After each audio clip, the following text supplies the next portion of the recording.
시청자 여러분 안녕하십니까? 4월 24일 목요일 KBC 뉴스와이드 시작합니다.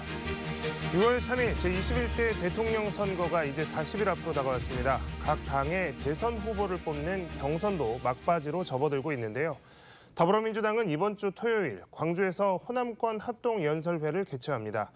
오늘은 호남 지역 유세에 나선 김동연 경기도지사와 함께 이야기 나눠보도록 하겠습니다.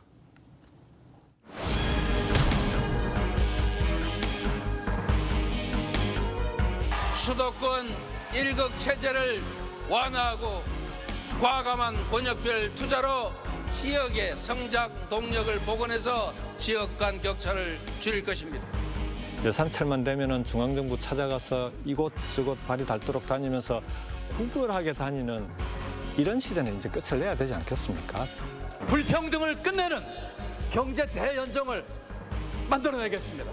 경제 위기 해결사 김동연이 대한민국 경제지도 다시 꼭 그리겠습니다.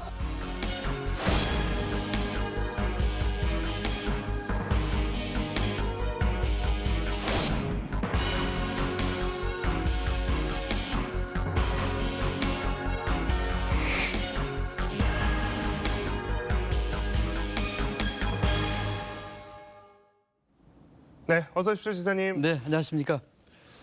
자, 서울보다 인구가 400만 명이나 많은 대한민국에서 가장 큰 지자체의 수장이시면서 살림살이도 굉장히 이제 경기도 살림살이도 굉장히 바쁘실 텐데 대선 경선 레이스까지 눈코 뜰 새 없이 보내고 계신 것 같습니다. 지금 얼마나 바쁘게 지내고 계십니까? 예, 바쁘게 지내고 있습니다. 특히 경제 또 통합 잘할 수 있는 대통령 후보란 점을 우리 당원과 또 국민 여러분께 호소하면서 바쁘게 지내고 있고 또 한편으로 경기도정도 차질 없이 잘 또 관리하고 있다는 말씀드립니다. 네. 자, 6월 3일 치러지는 21대 대선 출마를 위해서 더불어민주당 후보 경선을 치르고 계신 상황입니다. 이번이 두 번째 대권 도전이십니다. 처음 대권 도전하셨을 때랑 지금이랑 상황도 좀 다른 것 같고요. 각오나 다짐도 조금 다르실 것 같습니다. 이번 도전의 이유 어떻게 설명하시겠습니까? 저는 이번 도전을 지금 시대 정신과 연결시키고 싶습니다. 지금 대한민국의 시대 정신은 경제와 통합입니다. 경제 위기 극복할 사람, 국민 통합 가장 잘 이룰 사람, 저 김동연이라고 생각을 하고 본선 경쟁력 가장 뛰어나고 더 큰 민주당 또 정권 교체 이상의 교체를 하기 위해서 이번에 아주 당당하게 경선과 또 대선에 뛰어들었습니다. 네. 아무래도 이 후보님 하면 이미지가 경제 전문가의 이미지가 굉장히 강하고 또 지금 대한민국이 최근에 특히 혼란이 더해지면서 경제적 위기가 굉장히 심각한 문제가 되다 보니 어떤 공약으로 어떤 경제 정책에 대한 말씀을 하실까가 굉장히 사람들 사이에서는 관심이 가는 대목인데 경제 대통령 내세우시면서 경제 대연정을 언급하셨고 5대 민생 빅딜을 제안하셨습니다. 여러 가지 쌓여있는 문제들 해결해 나가는 과정에 이런 것들을 좀 강조하시게 된 배경 그리고 이 내용들에 대한 설명을 좀 해주시죠. 제 공약이 다른 후보와 다른 점은 해야 할 내용과 방법까지 동시에 제시하고 있다는 것입니다.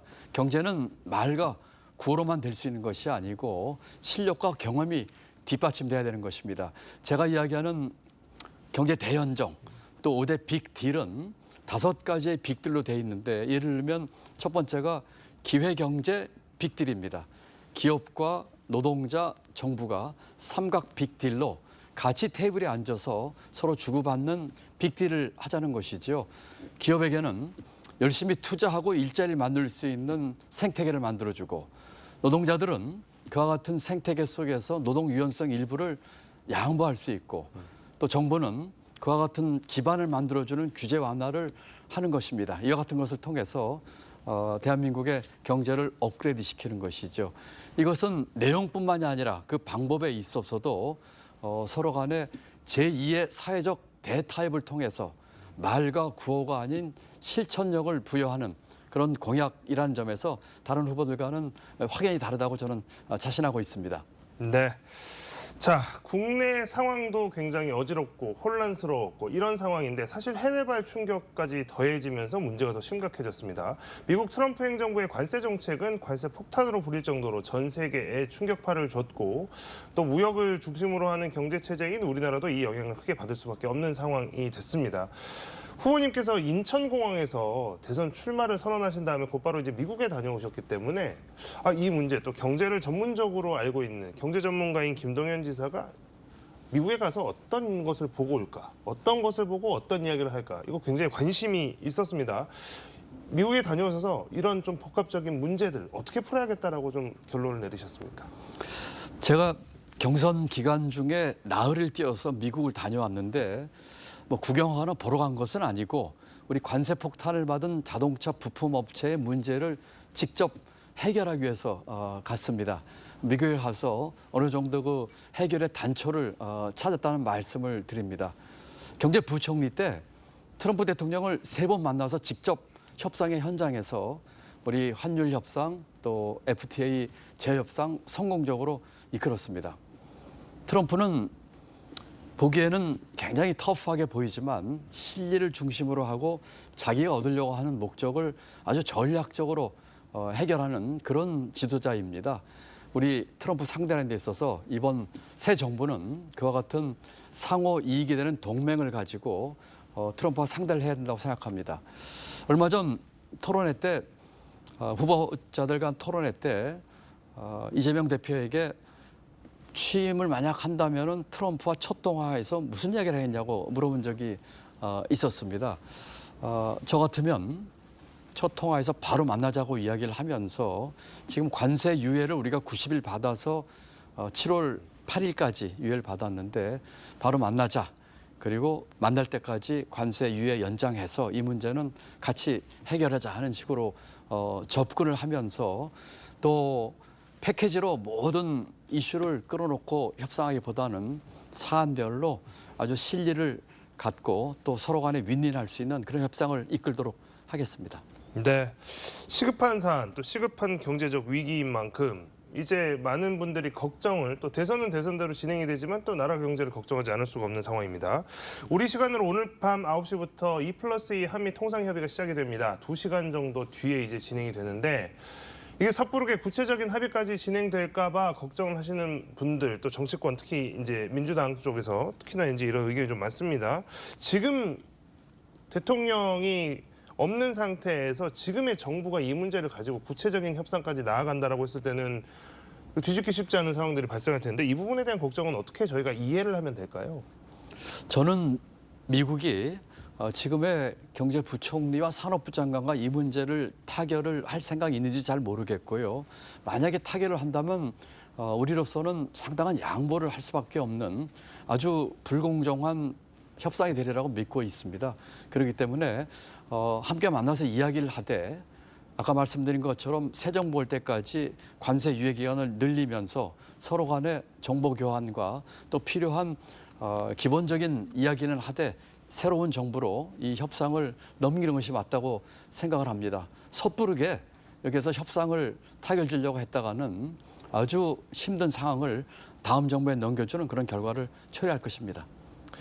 또 한 가지 국민들의 관심사는 추경입니다. 오늘 국회에서 한덕수 권한대행이 추경 예산안 관련한 시정 연설을 했습니다. 정부가 지금 12조 원 정도 규모의 추경 예산안을 내놓은 상태인데 시기 또 규모 이게 적절한지에 대해서는 여전히 많은 이야기들이 있습니다. 어떻게 보셨습니까? 우선 시기는 많이 늦었습니다. 이미 제가 지난 12월 달에 추경 주장을 했었고 또 규모는 아주 적습니다. 거의 뭐 언발의 오줌 누기 수준이라고 해도 과언이 아닙니다. 시간이 갈수록 추경 규모 더 써야 할 것입니다. 저는 30조, 50조 이미 추경을 이야기를 했고 또 그 추경의 내용도 중소기업, 자영업자, 소상공인을 위한 예산 또 촘촘하게 두텁게 어려운 계층을 도와주는 민생회복지원금 그리고 미래 성장산업에 대한 투자를 주장을 했기 때문에 지금의 이 규모는 상당히 적을 뿐만 아니라 이미 시기도 많이 놓쳤다. 그렇지만 지금이라도 빨리 신속하게 또 보다 더 큰 규모로 추진을 하는 것이 맞다.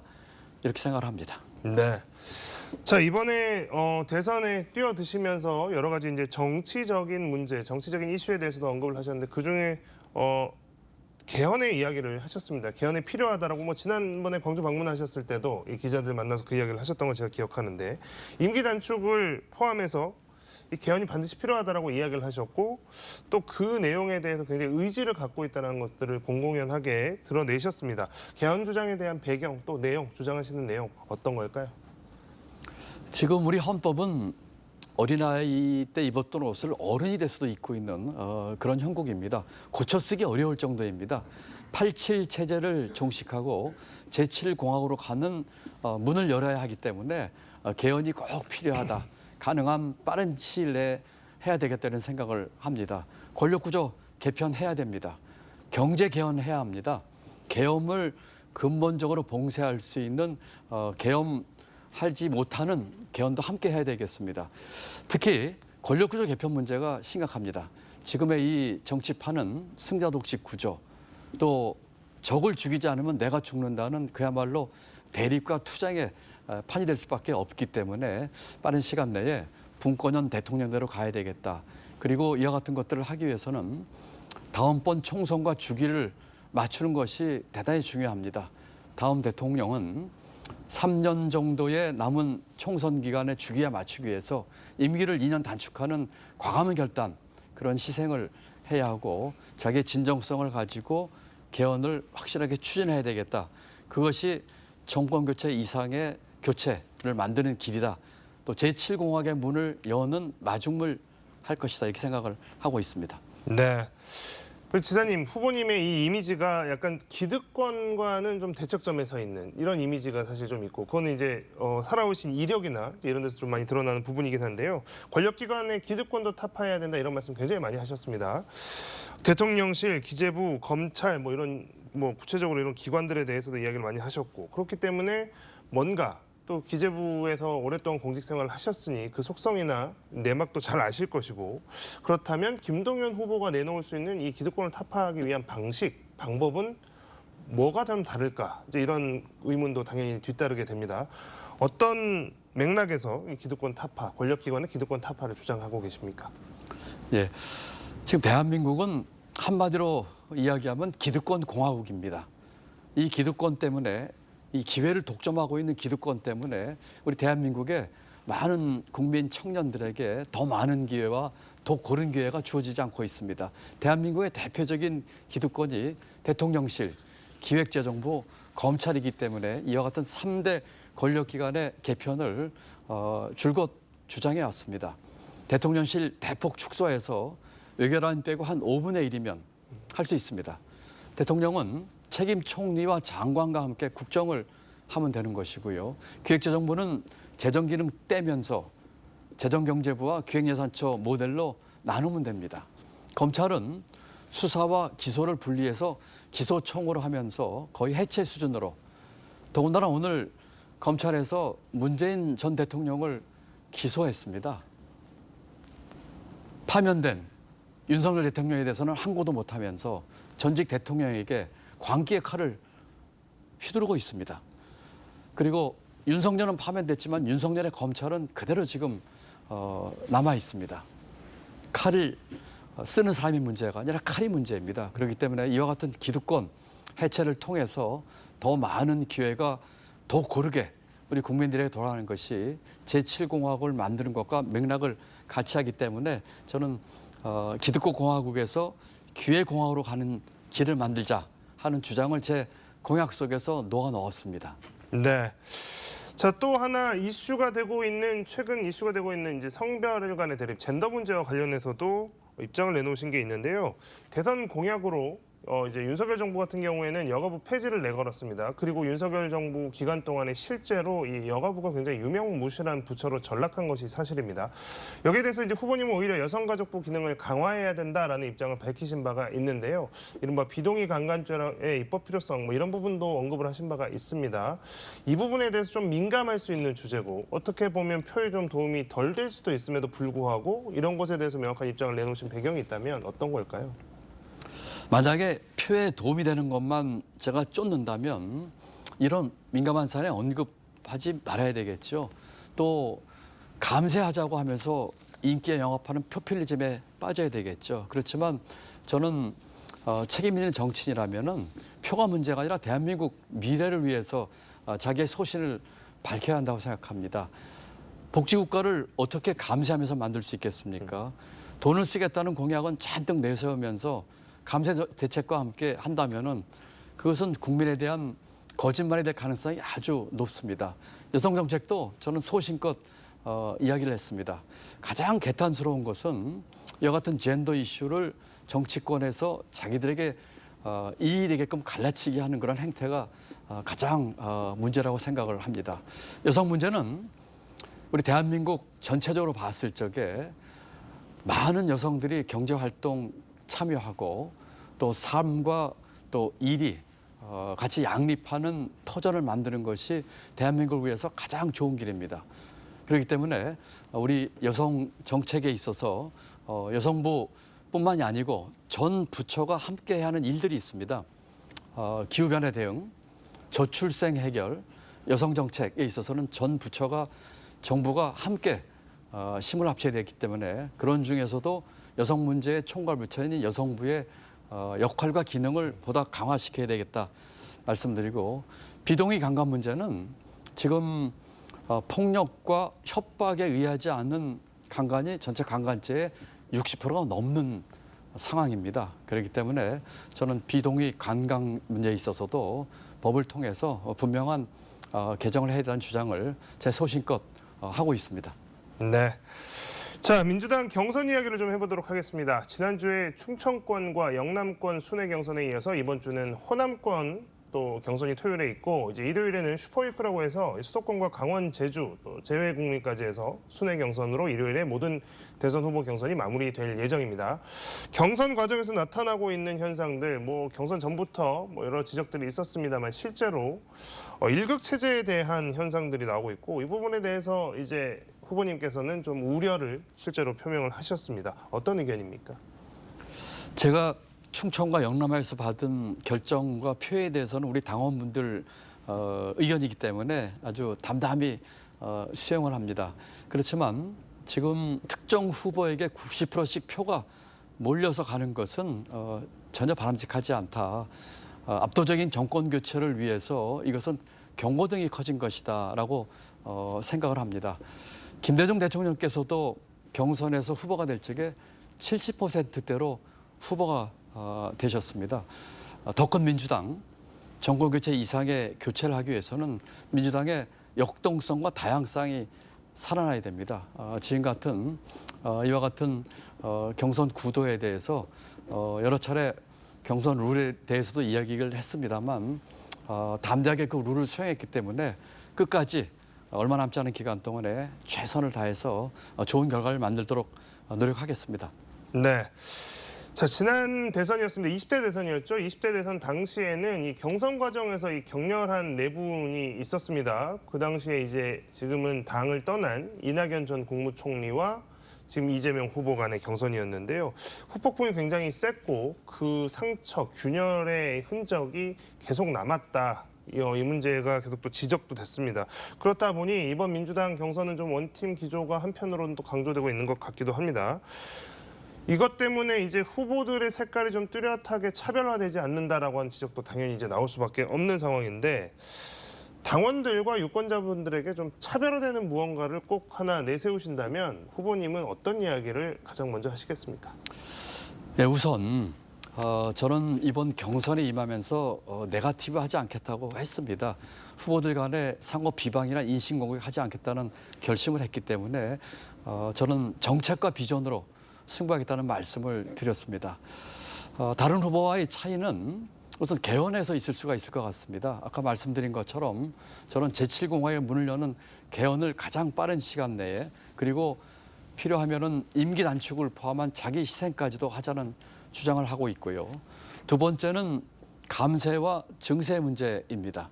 지금 정치권에서는 경쟁적으로 감세 공약을 내세우고 있습니다. 감세로 지금 망해가는 나라인데 감세를 어떻게 다시 세우겠습니까? 그리고 수많은 돈 쓸 일과 또 여러 가지 상황으로 봤을 적에 증세도 필요하다고 하는 용감한 목소리를 저는 내고 있습니다. 안타까운 것은 이와 같은 차이점을 분명히 낼 수 있는 장이 펼쳐지고 있지 않는다는 것입니다. 지금 짧은 시간의 경선 기간 중에 또 토론회나 또 여러 가지 방법을 통해서 하는 것 중에 예를 들어서 토론회에서도 분명히 각을 세우면서 치열하게 좀 논쟁이 붙어봤으면 좋겠는데 그 방법이나 시기가 제대로 이루어지지 않는 것이 유감스럽습니다.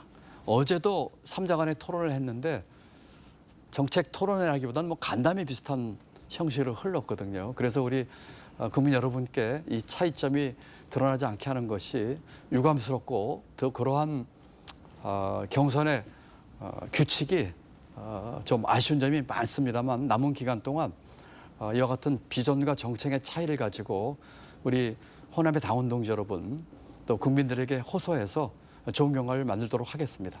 네.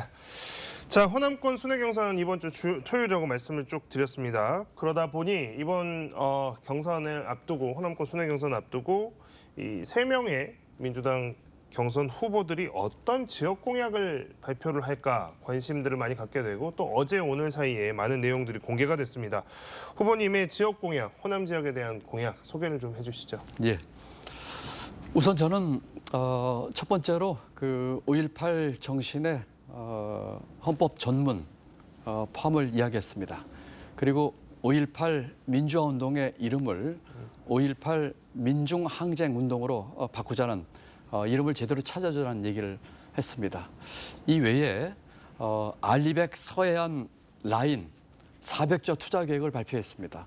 전라남도 끝 해안부터 경기도 해안에 이르는 기간 동안에 알리백 통해서 신재생 에너지 발전 만들어서 호남과 수도권의 첨단 산업들, 바이오와 또 반도체에 안정적으로 그 수요에 맞는 공급을 항구적으로 하는 발전 계획을 만들었습니다.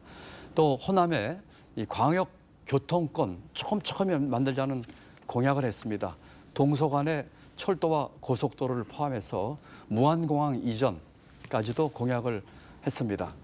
이 밖에도 우리 호남 쪽, 전남 쪽에 국립의대 유치를 포함한 공공의료 확창에 대한 공약을 이야기를 했고 또 2036년 하계 올림픽 유치를 범정부적으로 지원할 수 있는 모든 방안을 강구하겠다는 공약들을 촘촘하게 우리 국민 여러분께 발표를 드렸습니다.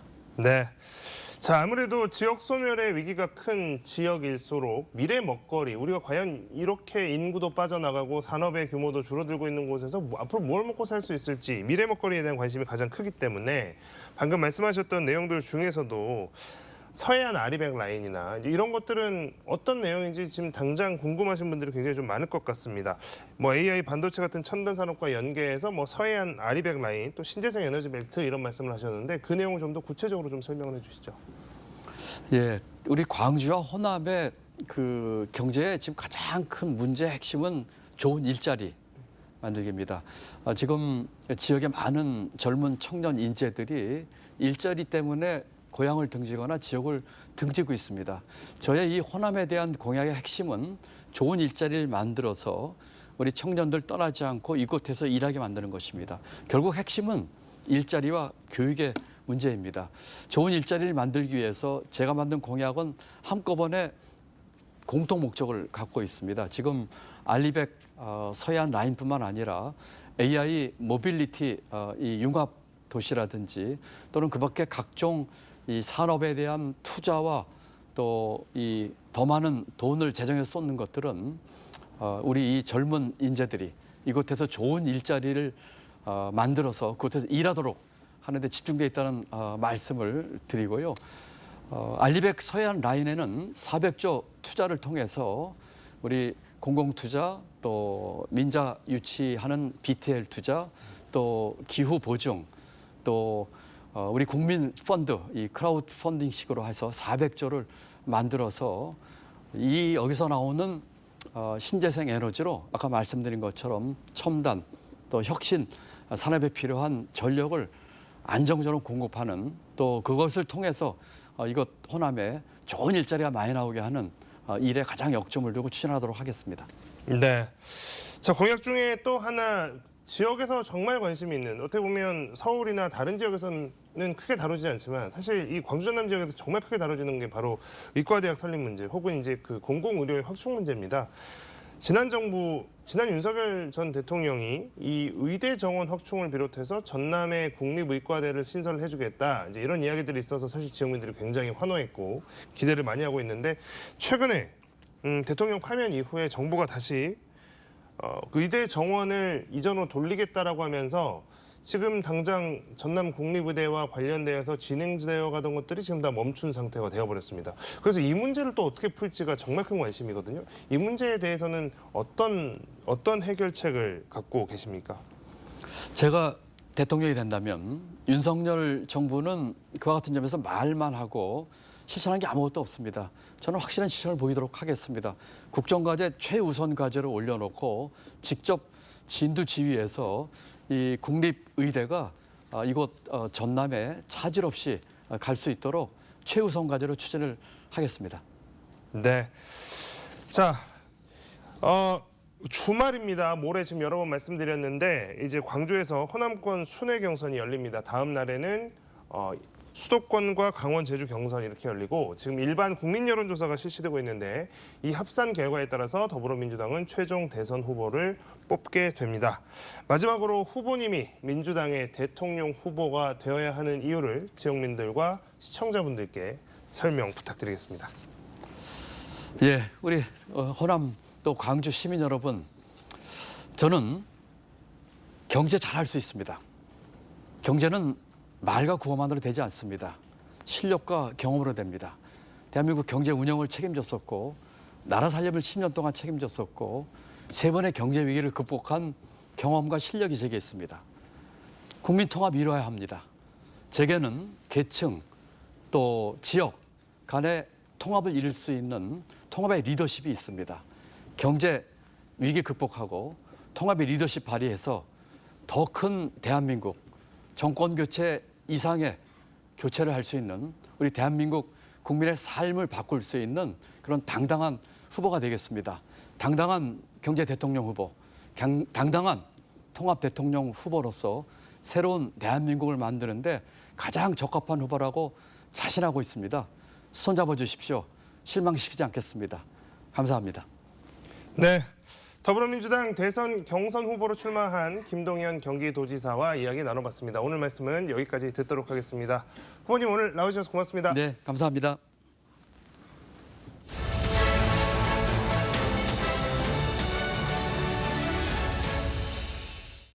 서울광역방송센터입니다.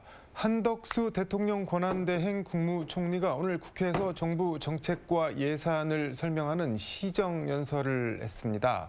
대통령 권한대행의 국회 시정연설은 11.6 사태로 박정희 대통령이 피살된 1979년 11월 당시 최규하 대통령 권한대행 이후 46년 만인데, 여의도 초대석 박지원 더불어민주당 의원과 관련 얘기 해보겠습니다.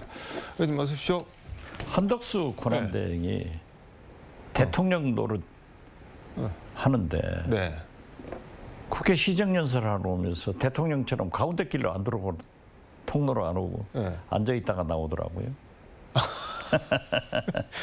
근데 오늘 연설하는 거 보니까 국민 여러분, 국회의원 여러분 이러면서 뭐랄까 약간 초월적 존재, 본인이 진짜 이렇게 선출된 대통령처럼 얘기를 하던데요. 한덕수 대행은 네. 오늘 연설을 시작하면서 경제성장 네. 1분기가 마이너스 2% 네. 역성장했잖아요. 이것에 대한 협력을 구하더라고요. 네. 내란에 대한 사과를 했어야 돼요. 그런데 네. 어떻게 됐든 네. 대권 행보를 계속하면서 광주의 기아자동차, 네.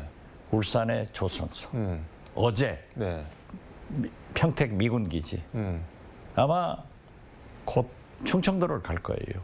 제가 예상했던 대로 다 네. 가고 있는데 대권 행보를 하고 있죠. 그러나 네. 온실에서 자란 난초, 음. 수양버들처럼 바람 부는 대로 흔들리는 수양버들. 그리고 배짱이 없어요. 그래서 결국 출마는 하지 못할 것이다. 근데 오늘 연설하는 거 보면은 중간에 박수도 터지고 이제 마지막에 박수 터진 것은 네. 그 사람들, 국민의힘, 네. 우리 민주당에서는 그 작전에 말려들지 않으려고 일체 무반응으로 박수. 조용히 경청했어요.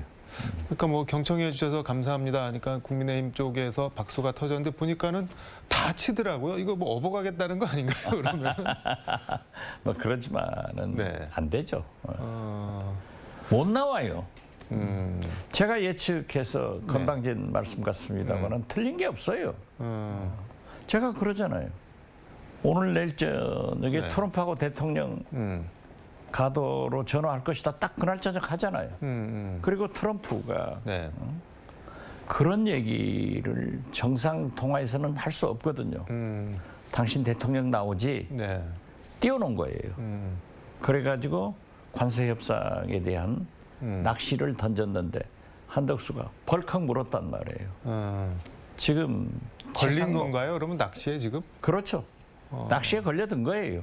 그렇기 때문에 네. 최상목 대행은 국회 본회의에서는 알래스카 네. 유전 문제, 가스관 문제를 하면은 네. 관세 협정이 유리하다라고 해서 이건 큰일 날 소리가. 근데 오늘 한덕수 권한대행 연설하는 거 보니까 2+2 회담 해갖고 그 할 것처럼 얘기를 하는. 그러니까요. 예. 그러니까 한미 관세 협상은 아무리 강력한 권력도 네.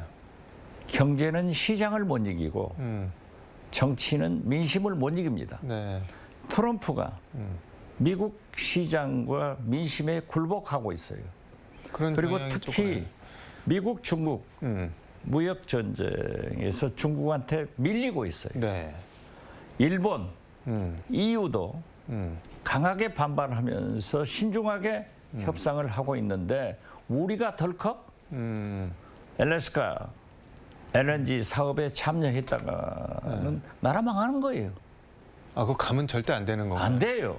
그렇기 때문에 저는 이러한 것은 어차피 새 대통령, 새 정부에서 할 일이기 때문에 협상은 하되 네. 새 정부로 넘겨라. 결정은 하지 말고 그냥 끌고만 결정하면 안 있어도- 되죠. 결정해도 네. 새 정부에서 못하겠다 하면 그만이에요.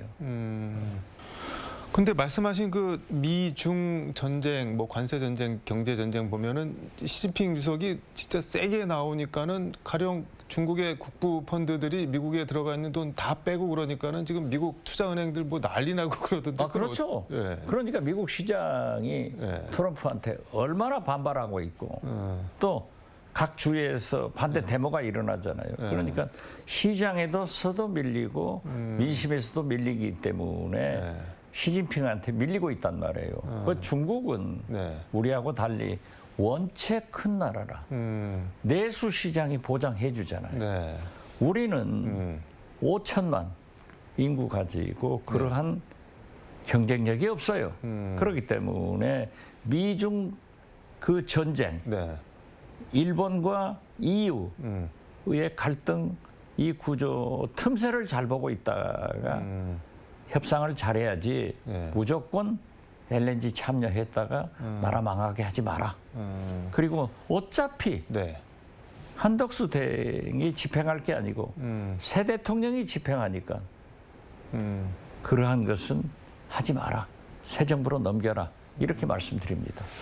근데 아무튼 한덕수 권한대행 얘기 다시 해보면은 국민의힘 입장에서는 어쨌든 지지율이 제일 많이 나오고 그래도 이재명 대표랑 해볼 만한 사람을 찾으려면은 어떻게든 뭐 이렇게 업든 모시든 하려고 하지 않을까요? 하려고 하죠. 네. 그리고 소위 범보수 네. 대통령 후보 중에서는 1등을 할 거예요.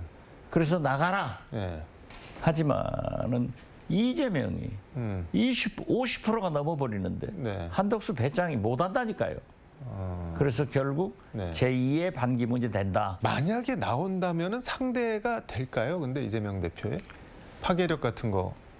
이게 이재명 대표가 26일 날 호남 경선을 네. 합니다마는 취약 지역이라고 생각하는 충청도, 영남에서도 합산하면 90%가 되잖아요.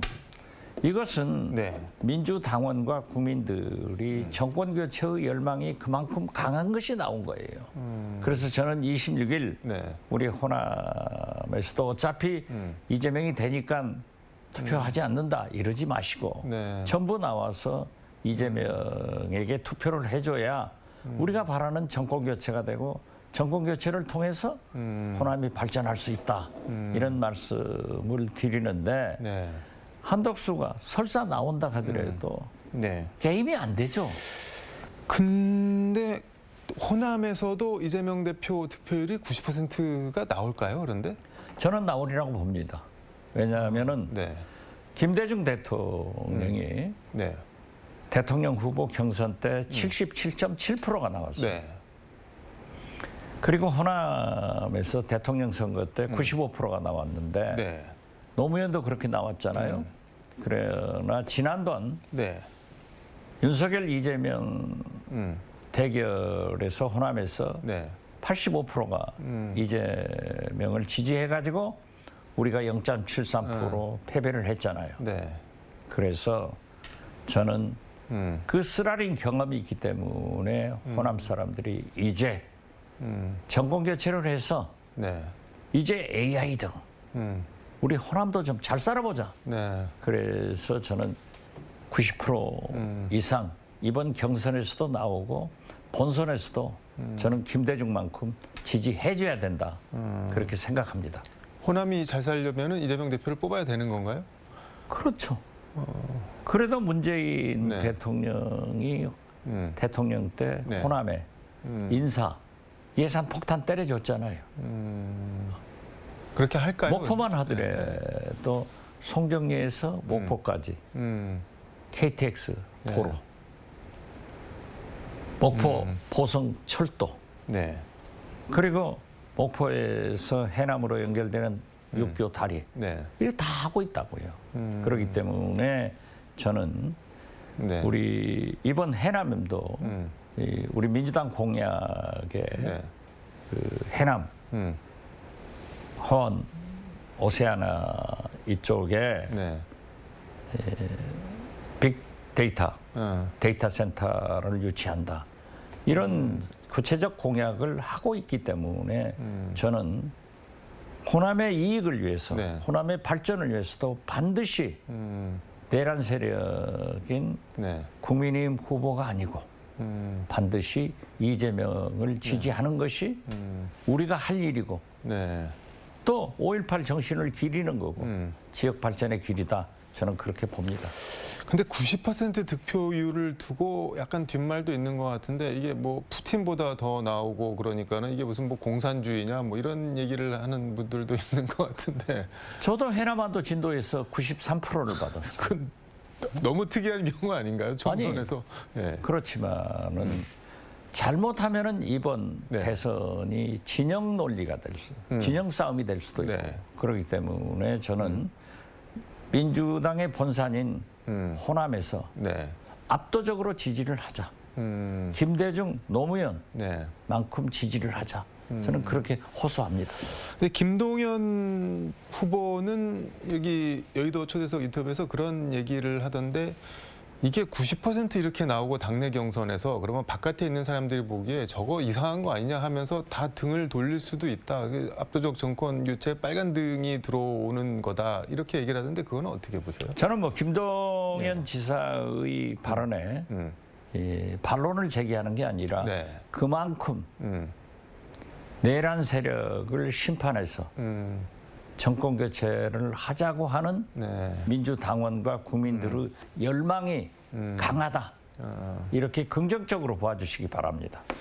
대법원이 이재명 대표, 뭐 김문기 모른다, 백현동, 용도 상향, 국토부 협박 등등 그 공직선거법 허위사실 공표 혐의 상고심을 전원하게 합의체 지금 회부를 해갖고 되게 속도를 내고 있는데 그거는 어떻게 보세요? 이게 혹시 뭐 저 대선 전에 대법원이 결론을 내려고 하는 거 아닌가? 뭐 그런 얘기도. 우리 물론 네. 우리 당내에서도 일부 네. 강경한 세력도 있어요.